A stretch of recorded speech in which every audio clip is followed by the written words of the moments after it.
Тақырыптың да өзі қорқынышты. Құдай сақтасын дейсің ішіңнен. Алдымен бәрін басынан бастайық. Қазақ халқы ежелгі түркілерден тараған халық.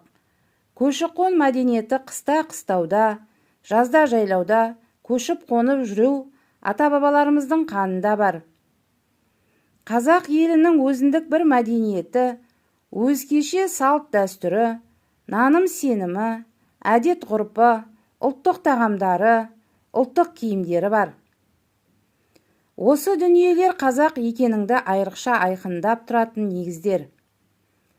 Бұларды баяғыда қазақ елі ұстанған және оған жоғары құрметпен қараған. Бұл дүниелермен қатар атаның балаға деген, ананың қызға деген тәлім-тәрбиесінің өзінде үлкен мән мағына, болашақта асыл қазына боларлықтай көркем мінез-құлық.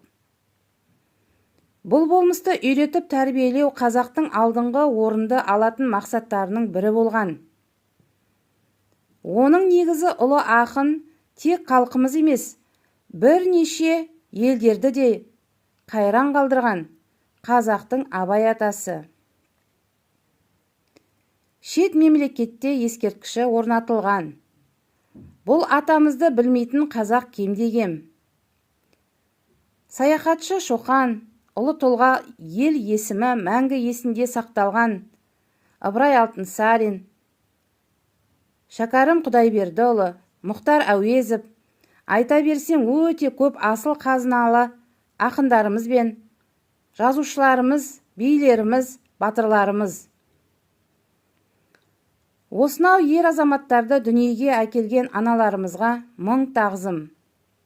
Соғыс кезінде жұбайын әскерден күтумен өткізген түндерін, аштық заманында өзім жемесем де балаларым жесін деген оймен, ниетпен барына қанағат, жоққа сабыр еткен, нар тұлғалы азаматтарды дүниеге әкелген ақ жаулықты аналарымызға қанша алғыс айтсақ та аз.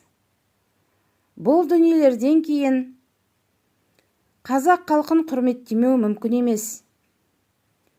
Өзіміздің төл туындымыз, ою-өрнекпен нақышталған ұлттық киімдеріміз, шапан, кимешек, күпі, шекпен, мәсі, кәжеки, көйлек, сәукеле, тағы басқа.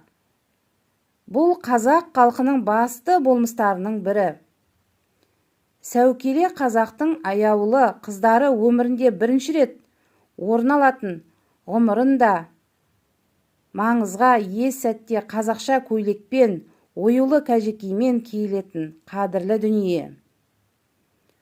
Ата-бабаларымыз бен апа-әпкелеріміздің кейінгі ұрпаққа үлгі насихат, өміріне азық болатындай мына фәни жалғанда қажетті негіздерді бір күні болмаса, бір күні ұрпағының бірі қорлайтынын білді ме екен?